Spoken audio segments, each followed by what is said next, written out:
आकाशवाणी मध्य प्रदेश से प्रस्तुत है प्रादेशिक समाचार।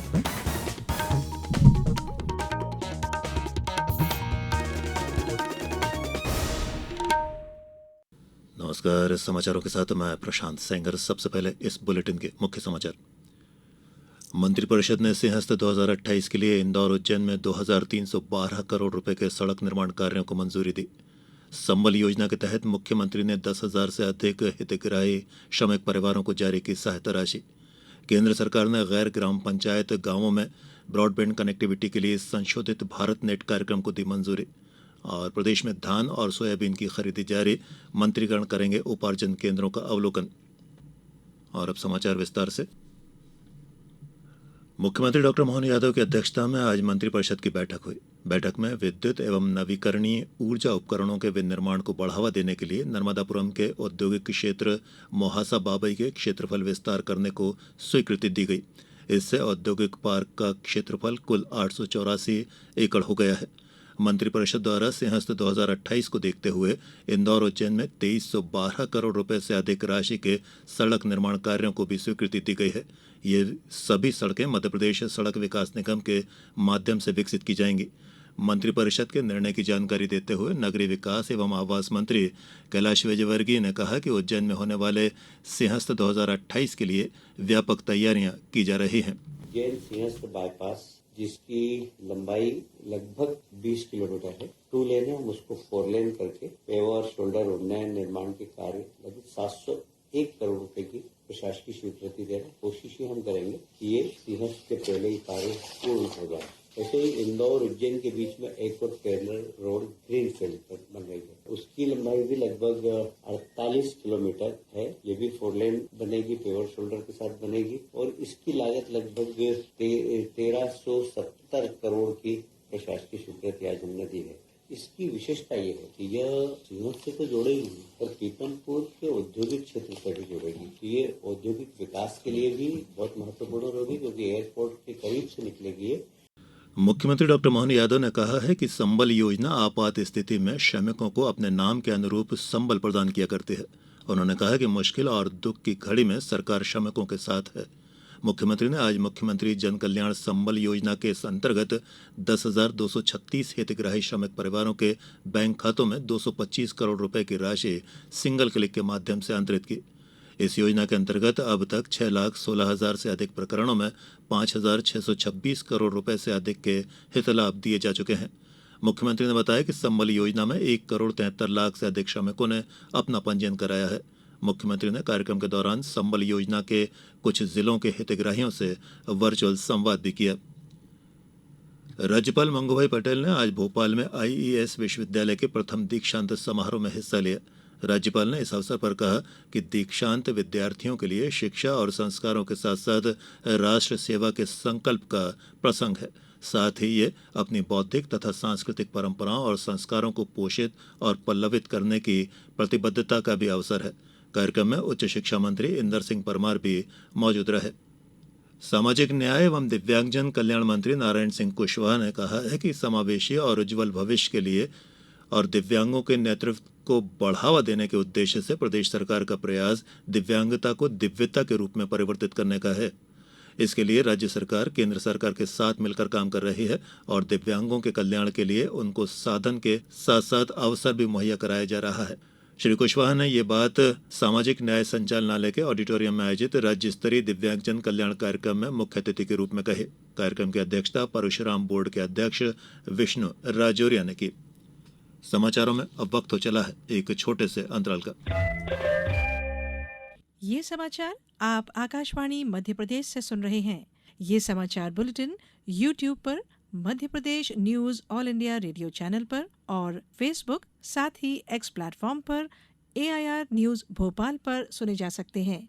इसके अलावा आप हमारी वेबसाइट newsonair.gov.in पर अथवा न्यूज ऑन AIR ऐप पर भी समाचार सुन सकते हैं।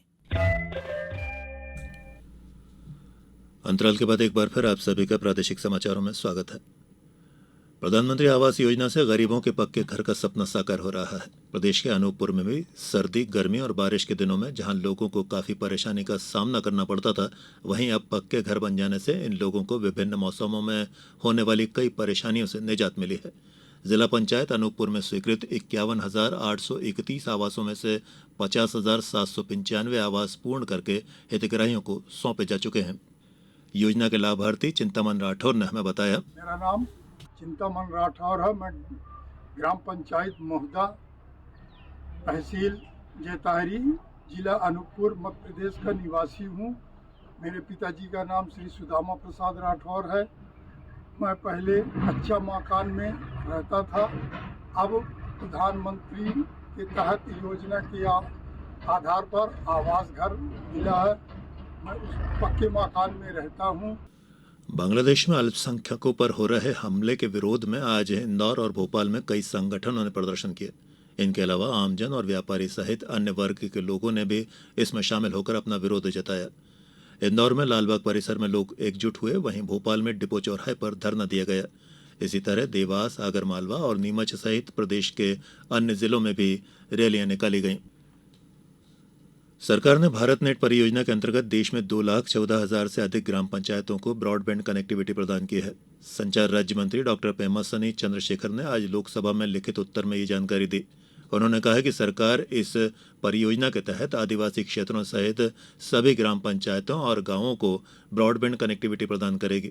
उन्होंने बताया कि सरकार ने 1,39,000 करोड़ रुपए की लागत से शेष 3,80,000 गैर ग्राम पंचायत गांवों को कनेक्टिविटी प्रदान करने के लिए संशोधित भारत नेट कार्यक्रम को मंजूरी दी है। मुख्यमंत्री डॉक्टर मोहन यादव ने कहा है कि मंत्रीगण सोयाबीन और धान खरीदी के लिए बनाए गए उपार्जन केंद्रों का अवलोकन करें। उन्होंने कहा कि उपार्जन में किसानों को यदि कोई समस्या आ रही है तो संबंधित विभागों के संज्ञान में लाएं। मुख्यमंत्री ने बताया कि प्रदेश में 25 अक्टूबर से सोयाबीन का उपार्जन हो रहा है। उपार्जन 31 दिसंबर तक होगा। अब तक 77,000 से अधिक किसानों से 2,04,000 मीट्रिक टन सोयाबीन का उपार्जन किया जा चुका है। खाद्य नागरिक आपूर्ति और उपभोक्ता संरक्षण मंत्री गोविंद सिंह राजपूत ने बताया कि 2 दिसंबर से धान का उपार्जन शुरू हो चुका है। अब तक 428 किसानों से 2,810 मीट्रिक टन धान का उपार्जन हो चुका है। और अब इस बुलेटिन के कुछ समाचार संक्षेप में। भाजपा नेता और महायुति के विधायक दल के नेता देवेंद्र फडणवीस ने आज राज्यपाल सीपी राधाकृष्णन से मुलाकात कर महाराष्ट्र में सरकार बनाने का दावा पेश किया। राज्यपाल ने उन्हें कल शपथ लेने के लिए आमंत्रित किया है। शपथ ग्रहण समारोह आजाद मैदान में शाम 5:30 बजे निर्धारित किया गया है। नवनियुक्त डीजीपी कैलाश मकवाना ने फील्ड अधिकारियों को निर्देश देते हुए कहा है कि रूल ऑफ लॉ हमारी प्राथमिकता है। उन्होंने सभी जिलों को निर्देशित करते हुए कहा है कि साइबर अपराध और नशे के कारोबार पर सख्त कार्रवाई की जाए, साथ ही यातायात सुरक्षा के लिए विशेष जागरूकता अभियान चलाया जाए। कटनी में 14 दिसंबर को जिला न्यायालय और समस्त तहसील सिविल न्यायालयों में नेशनल लोक अदालत का आयोजन किया जा रहा है। इसमें आपराधिक, सिविल, विद्युत अधिनियम, श्रम और मोटर दुर्घटना दावा आदि प्रकरणों का निराकरण किया जाएगा। शिवपुरी जिले के ग्राम भौंती के प्रगतिशील किसान राम गोपाल गुप्ता को मिलेनियर फार्मर्स अवार्ड 2024 से सम्मानित किया गया है।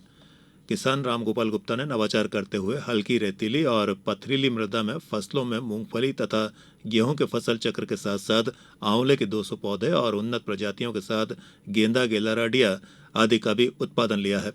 अनूपपुर जिले के हसदेव क्षेत्र अंतर्गत झिरिया कोयला खदान में दुर्घटना होने से 2 श्रमिकों की मौत की खबर है। खदान में कोयले में ब्लास्टिंग करने के बाद ड्रेसिंग के दौरान पत्थर गिरने से यह हादसा हुआ। बैतूल कलेक्टर नरेंद्र कुमार सूर्यवंशी ने जिले में शीत ऋतु के प्रभाव से तापमान में गिरावट दर्ज होने के कारण आगामी आदेश तक आंगनबाड़ी केंद्रों का संचालन सुबह 10 बजे से शाम 5 बजे तक निर्धारित किया है। खंडवा जिला रोजगार अधिकारी लक्ष्मण सिंह सिलोटे ने बताया है कि जिले में रोजगार मेले का आयोजन आईटीआई खंडवा में कल किया जाएगा। मेले में विभिन्न कंपनियों के प्रतिनिधि भाग लेकर कुल 200 बेरोजगार युवक युवतियों का चयन विभिन्न पदों के लिए करेंगे। और प्रदेश में अधिकांश जिलों में ठंड से राहत है। उज्जैन, नर्मदापुरम और शहडोल संभागों के जिलों में सामान्य से अधिक तापमान दर्ज किया गया है। प्रदेश में सबसे कम तापमान छतरपुर के नौगांव में 8.1 डिग्री सेल्सियस दर्ज किया गया। प्रादेशिक समाचारों के बुलेटिन में फिलहाल इतना ही। आज्ञा दीजिए। नमस्कार।